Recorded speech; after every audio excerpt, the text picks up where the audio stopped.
In the name of the Father, the Son, and the Holy Spirit, one God. Amen.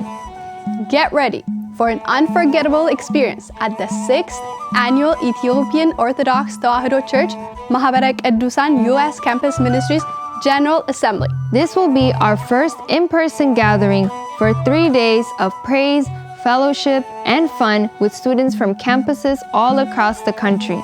Whether you're already a member or curious to learn more, mark your calendars for July 19th to 21st and join us in person at George Mason University, Dewberry Hall. This event promises to be a highlight of your summer. Throughout the weekend, we'll dive into meaningful discussions about integrating spirituality into college life while glorifying God.